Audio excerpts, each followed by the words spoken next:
You know, what the fuck, man? McCool, you hear that? It's Paladin month. You gonna support Bellular this month?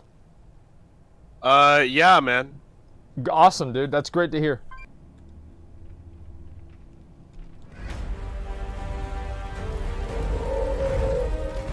Hey everyone, and welcome back to the news. Patch 8.2.5 PTR is here. There are loads of really cool bits of lore, plus new models, including the new Goblin and Worgen revamp, so we have a lot to talk about. And then also, we are hiring. It's a writing position for our industry news channel, so you can check out the link below for that. And a big thank you to the patrons who've made that possible and helped us grow. We're actually working on a special WoW project very soon, and if you'd like to help us out, well, it does happen to be Paladin month over on our Patreon, so you'll get your 2 bits of art. McCool, you hear that? It's Paladin month. You gonna support Bellular this month? Yeah, man. Awesome, dude. That's great to hear. And the vinyl sticker all for 25 bucks, shipping included. So, with that covered, let's get into today's very exciting news. Okay, Rathian is back. Well, somewhat. So, patch 8.2.5 seemingly is going to be advancing the Champions of Azeroth storyline. Predictably, it's the Champions of Azeroth, though things aren't exactly going that well because, hey, we're quite easily played. Seemingly, we are rushed into the Chamber of the Heart, where we find that Spiritwalker Ebonhorn is dealing with old god corruption. Now, that's alarming because he is, well, inside the Chamber of the Heart, but that's not exactly a new thing. The Chamber of the Heart has had a few void incursions before. Mother seemingly attempts to sanitize Ebonhorn, which does make sense given her pretty much being a robot, but Magni is able to call her off. Now, Magni seemingly knows that Rathian has been up to something, and that Rathian's knowledge could be vital to saving Ebonhorn and Azeroth. So he says that it's quite hard for anybody to hide from him, the speaker for Azeroth, so Magni is presumably able to— Dad, what do you mean it's hard to hide from you? This guy's a fucking dumbass. Like, everything that he's done has been a dumbass decision.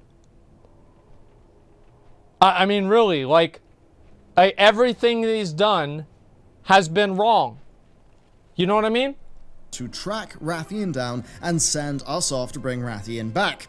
Now, this seems to lead into the data mine scenario where we go to save Rathian in the Karazhan crypts from N'Zoth's agents. Now, according to the scenario's description, the Karazhan crypt is actually Rathian's hideout, so it's a pretty cool use of that area. Now, when you look at some of the data mined quest text from Wowhead's livestream, it seems as if Rathian has been spending his time just working on how to, like, resist the old gods, resist corruption.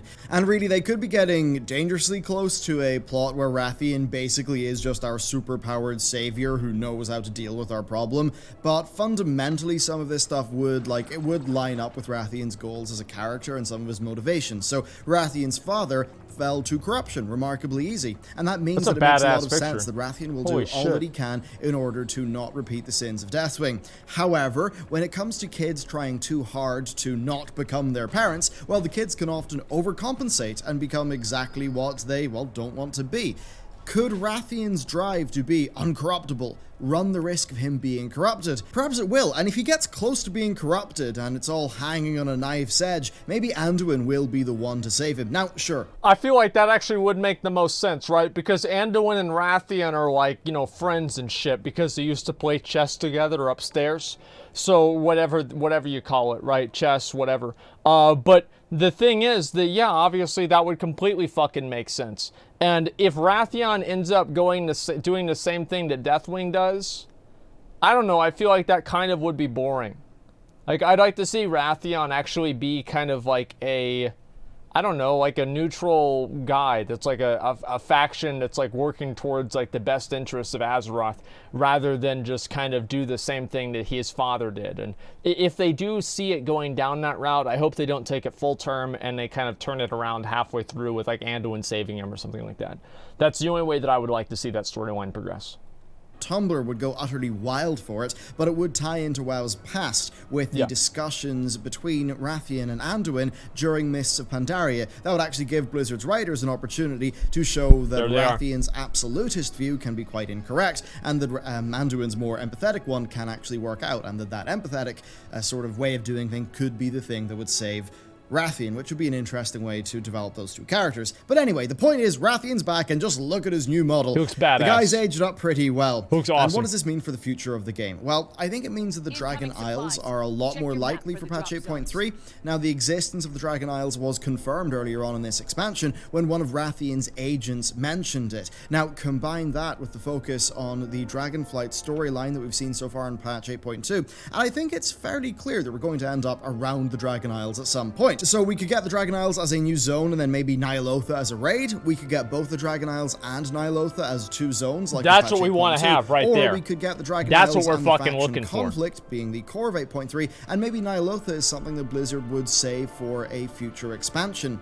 Now that being said, there is quest text of Rathian literally saying the real battle for Azeroth, so that very Rest assured, when the time is right, you will have my aid in the fight against N'Zoth, the true battle for Azeroth.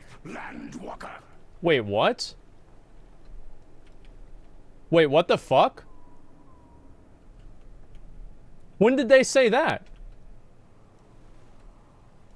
Like, since when was that the case? Like, I just don't remember that, honestly. That was in BFA? Wait, oh, that BFA 2. Come on, dude, relax. Like, I don't even want to hear this BFA part 2 shit. Don't even say that. Okay, Rathian will say it next. 8.2.5 quest text. Okay, I thought it was actually just something that was completely fucking new. All right, well, the thing is that, like, the whole BFA storyline overall, I think has actually evolved into being something that's pretty fucking cool. I'm kind of happy about it, but the first half was just really kind of mediocre. Well, could be what patch 8.3 is. Maybe 8.3 is the death of N'Zoth.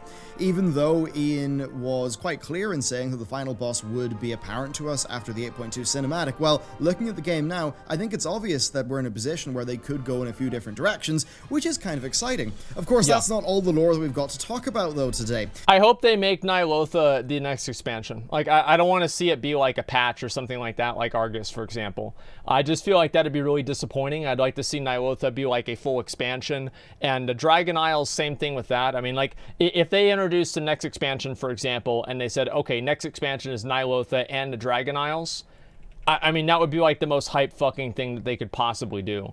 So I would really, really like to see that, and that would be probably the best version of the game that I could expect to see, right? Battle for Azeroth, faction versus faction, it's about saving Azeroth. Well, I think everybody basically picked up on that and kind of figured that out pretty early on. But even so, I do think that it looks a lot better than, you know, us fighting against, like, the other faction for some sort of, like, arbitrary reason that was created by a plot device that shouldn't have even happened in the first place. Like, yeah, I do definitely feel like it's much better than the original story. So I'm very glad about that. I've got to take a piss real quick. I was just trying to get that fucking box. I'll be right back. Just a second, guys. One eternity later. Anyway, Twitch Prime. Okay. All right, I'm back, boys. Sorry about that. Okay, all right, let's keep the video going. Zakan, more commonly known as Zappy Boy, and Valera both have new models, and the meaning of this is pretty darn clear. We are going to see a lot of the Horde Rebellion in patch 8.2.5. Yeah. Now, that's hardly a surprise, but this does give us a bit more evidence. Now, Valera, she helped the Alliance communicate with Bane Bloodhoof, and of course was a longtime friend of Varian, and then of course for Zakan, well, we last saw him at the Swamp of Sorrows, all the way back during the patch 8.1 Starfine questline, and this could get super interesting. That questline ended with him returning to Orgrimmar, so, you know, he could, like, drum up support for Starfine. But the thing is that his fate is totally unknown to players, because players could inform Sylvanas that Zakan betrayed her. Now, here's the thing. Thus far, every time there has been an option for the player to snitch to Sylvanas, regardless of the player's action, canonically, Sylvanas has found out about it. And that means that she knows about his loyalties. How could this plotline go? He could, you know, incite a riot, he could leave the city with his supporters, he could drum up a small army for Starfang and co. Both of those things would work. Alternatively, things could go a lot darker. And I'd have you remember that this is the same Blizzard that started the expansion off with Teldrassil, and the same Blizzard who have enjoyed having Sylvanas raise people as undead and have them fight their friends, a Sylvanas that has taunted Saurfang about his son. Now this would set the internet on fire, but I would not be surprised if they set it up so that Sylvanas tries to kill Sappy Boy in front of Saurfang. Now given the Old Soldier cinematic and the parallels with Saurfang's son being very clear indeed, well, Blizzard would have a few options. They could have Sylvanas follow through, kill him, raise him up. That would devastate Saurfang. It would That's fuck that shit, dude. What a bunch of bullshit. No, there's no way they can, because like, even, all right, let's say you What happened? No, because they think that Sylvanas is gonna kill Zappy Boy in front of Saurfang and make Saurfang kill Zappy Boy as an undead. Yeah, that makes sense. That's bullshit, dude, because you can't have, like, it's been so long developing this character. They're like, okay, we've got Zappy Boy, everybody likes him, let's keep it going. If they fucking kill him this early on in his storyline, I'm gonna be pissed. Well, that's good, right? Because you want your audience to have an emotional attachment to characters. That's why whenever that dude got his fucking brain pushed in on Game of Thrones, everybody was crying all the time, and oh my god, how can they do so brutal? Oh my god. Yeah. Right? And so you want your audience to be attached to these people, so that way whenever you kill them off, they get like pissed off, and they say a whole bunch of shit about it.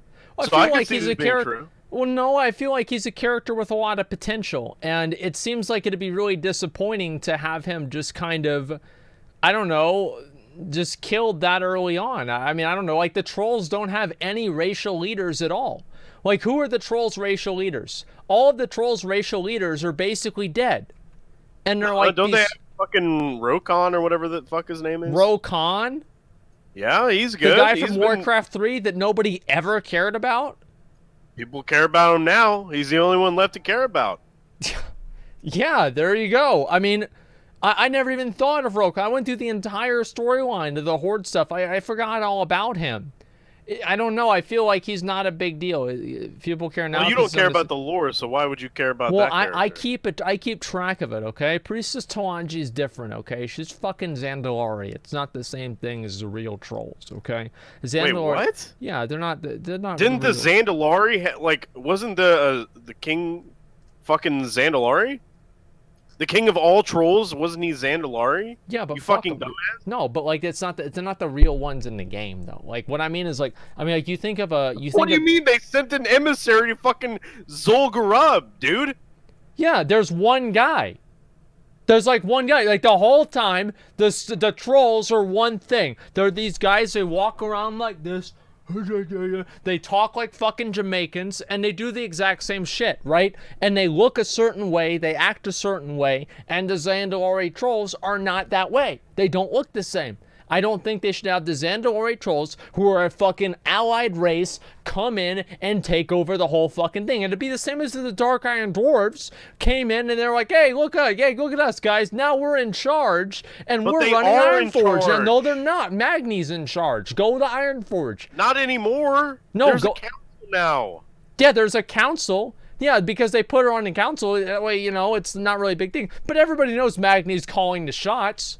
No, of course, he's not even fucking part of it anymore. That's why they had to make the council. Yeah, he is. I'll go over there right now, dude. Wait, what do you mean? Okay, go ahead. It's Muradin. I'm sorry, I meant to say Muradin. It's Muradin. Look, dude. Muradin, yeah. But it's part of a council. You didn't say Muradin. It's two M's, man. It's Muradin and Magni Bronzebeard. Like, yeah, I got fucking confused. Okay, look, you go over to Ironforge right now. I'll show you. Okay, we're not fucking retarded, we're our own race. No, listen, man, all I'm trying to fucking say is that I think that the trolls of the game should be the same fucking trolls. The main racial leaders of the trolls should be the same trolls that there were before. Now, even Jaina. Like, Jaina is another example, okay? Jaina is Kultiran, but she's fucking not, because she's not fat. And so you have Jaina, who is Kultiran, but she's not at the same time. Anduin is a human. You have Sylvanas, who is an undead. And you have the orcs. Who is their racial leader now? Saurfang, who is a fucking orc. You look right over here. There's Muradin Bronzebeard. Okay, Moria doesn't fucking do anything. You can't even talk to her. You Dude, can't even talk to Moria. That's how little she matters. Oh wait, you can't talk to Hold anybody. on, you just said Jaina wasn't a fucking Kultiran because she's not fat, but there are plenty of non-fat Kultirans. Well, what I mean, I know around. exactly, but like what I mean is that there are no Zandalari trolls that don't look like Zandalari trolls, because there's like Kultirans, like some of them were like affected by like the Drust or some kind of weird fucking bullshit. I forgot like what the lore was, but the point is that like look at Muradin. Muradin is front and center. Then you have What about Zol? Who? Zol. What about him? He didn't look like the rest. Zul was Zul even a Zandalari? Like, I don't even know. Yes. Let me see. I'm gonna look it up right now.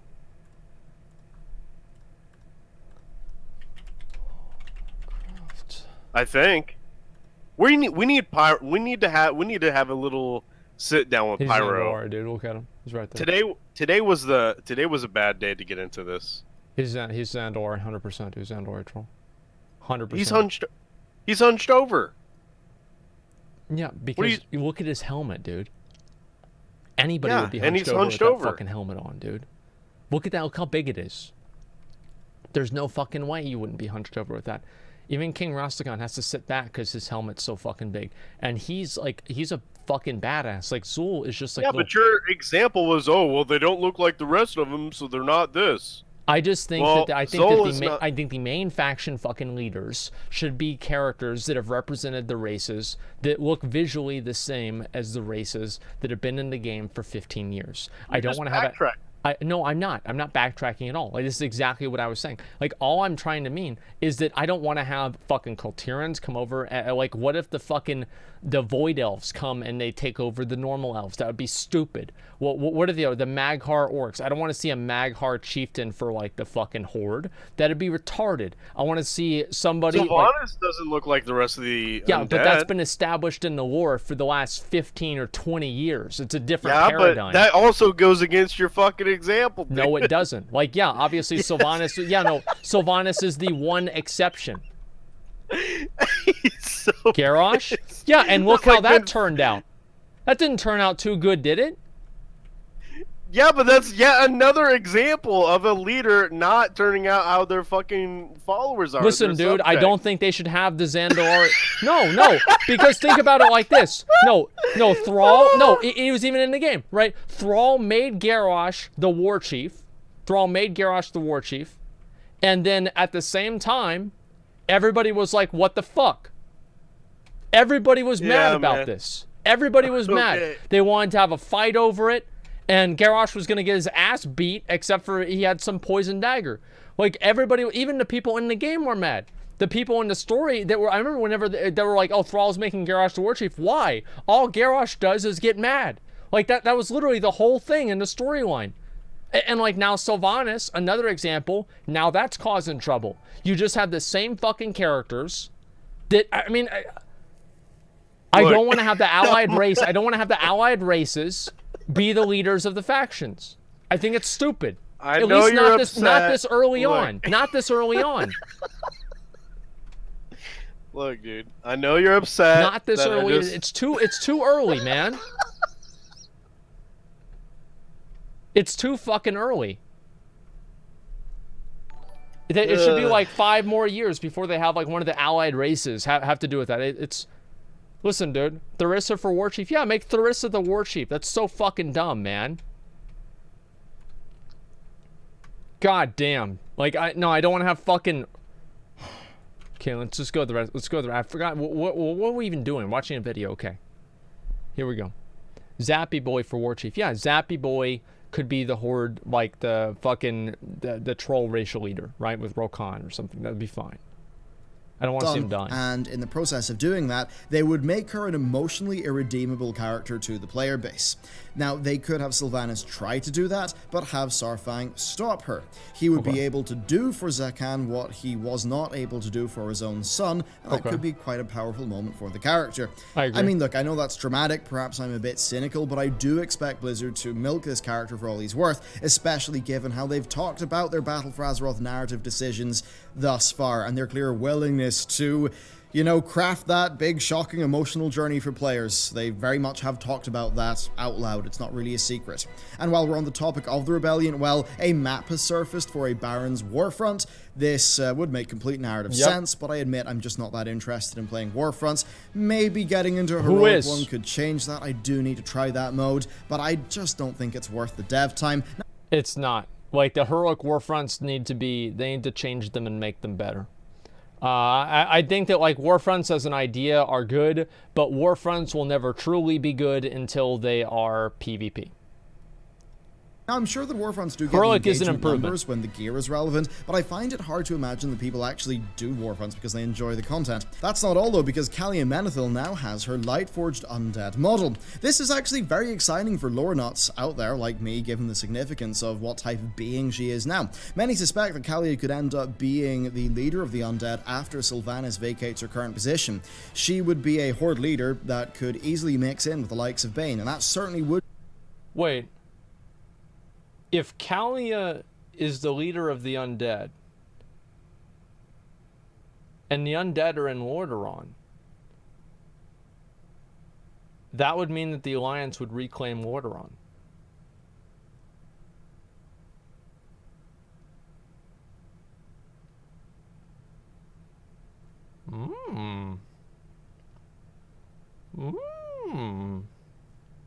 I'll be honest, guys. I just want Lordaeron back as an Alliance city.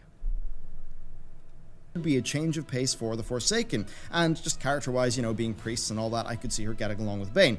Now, there's far more that could happen here. We've seen what happened with Yrel's Lightforged Draenei, how they sort of turned a bit evil. We've seen how Xera maybe meant a bit well, but ended up being a bit of an authoritarian tool. Yeah. Now, if these plot lines are to continue, then I think we can be quite sure that Kalia will be taking on a role here, given her status as a Lightforged Undead and all of the teasing about the Light being a bit evil, sometimes, that we've seen recently.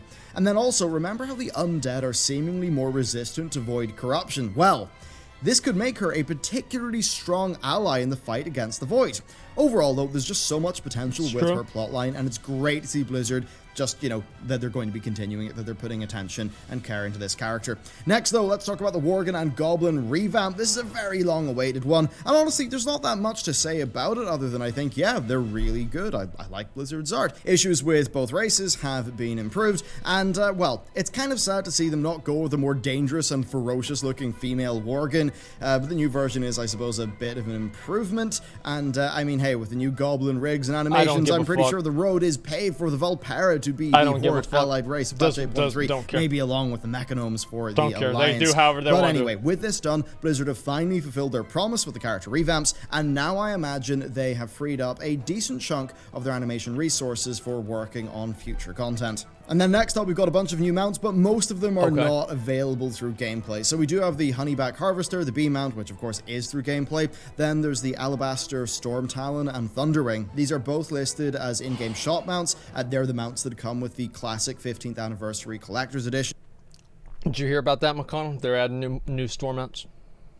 Who cares? They look like shit. Nobody's gonna buy them. That's exactly. I'm not even upset. I know it's. It's only when the mounts are cool. Yeah. And unique that I actually give a shit. Yeah. If they suck dick, if they're sucking cock and balls, yeah, and licking asshole, then yeah, I don't care. Who cares? He doesn't give a fuck, dude. Like, I mean, I don't like store mounts. I always hate store mounts, but there's like different degrees of hating store mounts. Like, do I hate completely unique store mounts? Yes, I do, a lot more than I hate something like this. Nobody's going to like it just looks like it's unfinished. Like, that's honestly what it is. It's like, you know, whenever you look at, like, a game design studio and they have, like, the untexturized model of a different character, that's what these griffins and this fucking wyvern looks like. It just looks like an untexturized model. Like, I don't know. Yeah, unpainted, basically. Yeah, unpainted. So, I mean, in effect, yes, that is 2 more store mounts. At the end of the day, this will continue at a higher frequency like we've seen in BFA, given just how much these things are a pillar of World of Warcraft's business model. That's not all, though. We also have a new camel mount that comes from the new Recruit a Friend. Very excited for that. Explorer's Jungle Hopper, extremely which also excited is a mount for that comes through Recruit a Friend. And then this patch also does add the Obsidian Worldbreaker mount that we've covered before, as well as the Stormpike Battle Ram and the Frost Wolf Snarler. And I'm sure this is going to conjure up the usual store mount debate. I think I've been very clear in the past. I dislike this as a business practice given the sub fee. I disagree with it in terms of reward design in making an MMORPG, and I've also pointed out that the very high effort mounts are typically the store ones, not the in-game ones. But it's also worth pointing out that the more I've looked into Final Fantasy XIV, as much as it is praised, I mean, man, its store-like mounts, it's really rough, that situation. They went way harder into that than Blizzard have. And maybe that's Blizzard catching on and trying to double down on this and make more money. So they're fucking doing the same goddamn bullshit of Final Fantasy. Like, why am I not surprised? Final Fantasy... wait, people have been cucking for Final Fantasy for months, getting mad, trying to get me to play the game, talking about how great it is, and they've got more fucking store mounts than WoW does? And they're $30? And you guys want me to play that bullshit? Fuck no, I'm not going to do that. They sell transmog too? The shameless... Wait, what do you mean? What do you mean, what do I mean? ESO has the same thing, and you played that. I didn't know that whenever I played it. Yes, you did. You knew it on the second day. The second time you tried it, man. Yeah, the second time. By that time, I was already invested in playing it. Like, if I had known it at the very beginning, I wouldn't have played it out of fucking principle. Like, I'm not a fan of store items in an MMO. And also, ESO is different in a way that you don't it doesn't require a sub. It's fucking different. You can buy a flying convertible. No, it's completely fucking different. ESO is both a free and a sub version. Yeah, it's a different paradigm. ESO has $200 houses. That's true. They're really expensive. The fuck, dude? Who would spend? Actually, they're probably more than that. I'd say they're probably like they're close to like $500 or $1,000 in. Christ. Like, it takes forever to get gold in that game, man. That is insane, man. Like, how the fuck is that even a thing? Whatever. It's crazy. Yeah, it is. All right, let's look at this. If anything, it does show you that we're in a world where MMOs are, they're not getting 12 million subs anymore. And because of that, the real way to monetize is to monetize the people that you have with things like Recruit a Friend, store mounts, boosts, tokens. These things together, they could double, maybe even more, the average annual revenue per player. And that's going to be a major thing for companies like Blizz. And you know what? I'll probably do a big survey, see what all of my habits are, your guys' habits are, and we can maybe try to work out what the actual revenue situation is like on a per subscriber basis. So let me know if you're interested in a future video that's a deep dive into all those numbers. And then next up, let's round things off with some very interesting tidbits. So we've got some new illusions that look very cool for, like the enchantment illusions. That's cute. We've got ensembles for the dungeon set 1 armor. So maybe that's something we can earn from the 15th anniversary event. There's also a new title, Renowned Explorer, which happens to come with a cosmetic armor set. Now, I've long advocated for sets like this that are tied to content like that and like Lore Master and the Constants. That's cool. So I think that's really nice to see. Then also, a lot of the anniversary event stuff has been data mined. Well, specifically the raid. So there's actually 3 raids. They're called Chromie's Memory, TBC, Wrath, and Cataclysm. And each one has 3 bosses. So we're going to face Kilthas, Lady Vash, Archimond, Helgen, I think. Nugarak, and the Lich King, then Cho'Gall, Nefarian, and Ragnaros. Some of the most badass fights. I'm very happy to see this. These are listed as time-walking raids, and this suggests that Blizzard are not going to be using the LFR system like they did for the Molten Core event 5 years ago. And that Molten Core event, I mean, I did that. It was a bit messy. So you had all these brain-dead fucking morons walking around in the Molten Core event because they had just done the Scat Squish. WoD had just come out, so nobody knew fucking anything on how to play their character. They had just done the huge prune. So, like, you have, 3 different degrees of retardation that were all kind of, like a kaleidoscope of fucking planets aligning for people to be absolutely fucking dog shit at the Molten Core event. And there was never a time where you would clear the Molten Core raid and every single trash mob wouldn't have been pulled. And you couldn't kick anybody out of it either. Originally, at the beginning, you weren't able to remove people from the group. So you were just basically stuck there dealing with these fucking clowns. It was the worst thing ever. Overall, I think this could be a fantastic event, especially if these bosses are being brought back and their gameplay is actually retained by virtue of it being time walking. I'm excited. If they can do that, then this really would be a strong celebratory anniversary event that I think would, I mean, it would drive gameplay. You'd actually have a reason to subscribe that month, log in, and play that. It's not new content, but I mean, you know, given all the circumstances, it will feel new, and I think it's just a really, really cool event. So between that and Altaric Valley, I'm really happy with what Blizzard are doing for that 15th anniversary event. But anyway, there you go. That's it for the news. There's been so much with patch 8.2.5 already. I'm holding off until we get more details, until I do the full lore deep dives on these topics. They are really interesting. Got a lot of ideas. If you've got any yourself, let me know down below. So yeah, really cool. It's just nice to see that the WoW cycle is continuing. I mean, obviously it was never going to stop, but the pace of development seems to be a little bit more back on track. Maybe the back half of Battle for Azeroth. I'm just happy that they're bringing out content now that matters. I don't know, it just feels like we've been in the B plot forever. Like Mists of Pandaria was the B plot. Oh wow, we've got to fight our emotions and help these people that we don't care about. And then we go back to WoD. It's like, oh, we've got to prevent something from happening that's already going to happen. The only thing that came out of WoD was Gul'dan. That was the only thing that mattered that came out of WoD. Legion, actually, was the A plot. You know, you were actually moving forward in the main storyline of the game. The fight and the crusade against the Burning Crusade, right? And their overwhelming conquest to destroy Azeroth. You fight them throughout the entire expansion, culminating in destroying the World Soul in Argus. The storyline felt complete, and it made sense. Then we go back over to BFA, and they say, hey, you know how there were 4 old gods? Well, guess what? The Titans, aka us, just invented a 5th one, so go kill that big fat piece of shit. And so now you go down to Uldir and you destroy Gahun, which is basically literally just created as a boss. Then after that, they said, okay, well, that's a big problem. How can we figure out a raid that has absolutely no real significance in the overall broader storyline? Oh, I know. Let's have them fight the factions of themselves if they're Alliance, or the opposite faction is Horde, and nobody actually ever dies except for King Rastakhan, who didn't matter to begin with. King Mekkatorque didn't die. Jaina didn't die. None of the other characters died. It was basically just the same fucking thing. What came out of BOD? Nothing. Nothing came out of BOD. It didn't matter. King Rastakhan died. Nothing even fucking changed because he didn't do anything to begin with except for deal with Bon Swambi, the Jamaican Lich King. And the whole entire raid went all the way through. Oh, right, don't forget about Grong, a random gorilla that they added into the game that probably had the most emotional attachment from the players, more than any of the other humanoid characters in there. And the whole thing was just fucking dumb. The entire raid had no significance on the storyline in any way. And then you have Crucible comes out, and it's like, oh fuck, this is N'Zoth. And so people didn't really understand at that point, because nobody was paying attention or cared about the lore really, to understand the significance of Crucible, and nobody wanted to go in there and do it because the raid was too fucking hard. And then finally we get Ashara, the new raid that comes out, and the end of the raid creates more questions than it answers.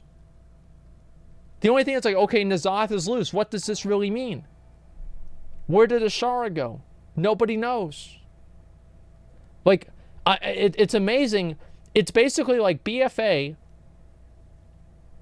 It's like watching a stream or somebody is just trying to extend. Imagine me trying to make content for 6 hours out of a 1 hour raid. And so I'm talking about irrelevant things, bringing in some other different issue, right? It's it's insane, right? You would just run out of time to do. Yeah, I mean, it's insane. Azeroth won't have the lulls in content and interest that characterized the first half of Battle for Azeroth. If that's the case, I'd certainly be happy. I think 8.2 has moved us in a good direction, and 8.2.5 and 8.3 could continue to move us in that good direction. Okay. And yeah, maybe Battle for Azeroth could end up in a far better place than it started. But there you go, that is it for this video. If you are interested in all of the tasty paladin stuff, there we go, that's on our Patreon for this month. If you're interested in a writing... So anyway, the point that I'm making here is that, yeah, I mean, I just want to see some more content and some more actual, enjoyable types of storylines that are meaningful to the players. Because I feel like the BFA storyline so far, it's been probably one of the worst storylines that the game's ever had. One of the biggest selling points of Wrath of the Lich King is the fact that it was the Lich King. People bought Wrath of the Lich King because they wanted to kill the Lich King. The story is good. No, the point is, like, I think the story is going to culminate into something that's good, but so far, right, with the story of Gahun and the story of the Battle of Dazar'alor, they had no real meaningful significance to the players, and the players didn't understand why these things were happening, really. And I thought they were, I just didn't think they were good raids. Like, I didn't think they were good raids, period. Because they had no impact or significance on the story, or on the game as a whole. So that's why I thought that they were bad. Arthas will revive.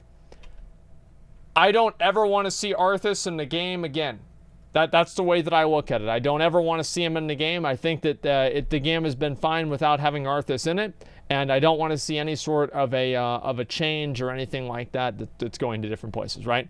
Basically saying that we could have had skipped most of BFA and gone straight to N'Zoth. Yes, exactly. Like the A plot in BFA, right? The A plot, and what I mean by the A plot is like the N'Zoth, the whole thing with the old gods, Wrathion, and, the Azeroth being corrupted by Sargeras' sword and Azerite. Like, that, in my opinion, is the A plot. The B plot is Jaina's mad.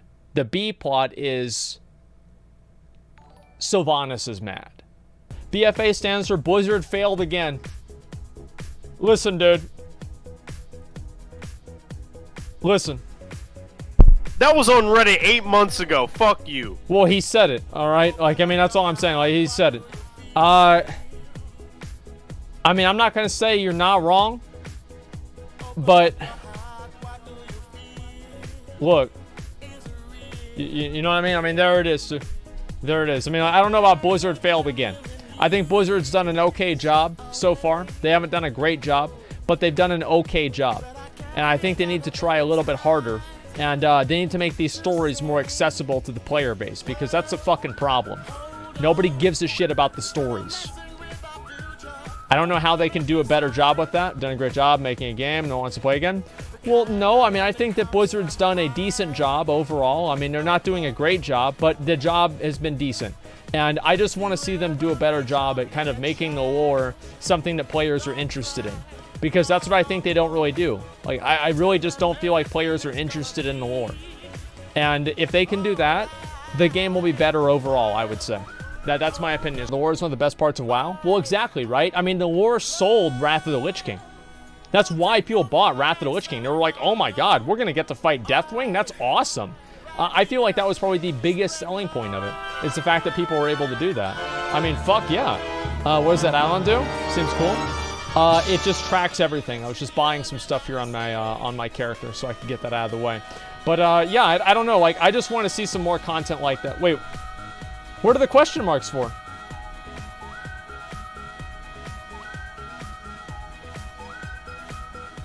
Deathwing and Wrath of the Lich King? Oh, okay. Well, you guys know what I'm saying. I mean, what do you call it? I mean, the Lich King. Like, obviously, the Lich King and Wrath of the Lich King. People wanted to buy the Lich King expansion to kill the Lich King. Deathwing was not really as much the case. Deathwing seemed like a very big, imposing, powerful threat, but unless you read the stories or the books, nobody really cared about Deathwing. That was the problem with Deathwing. Peace! Bye. Bye.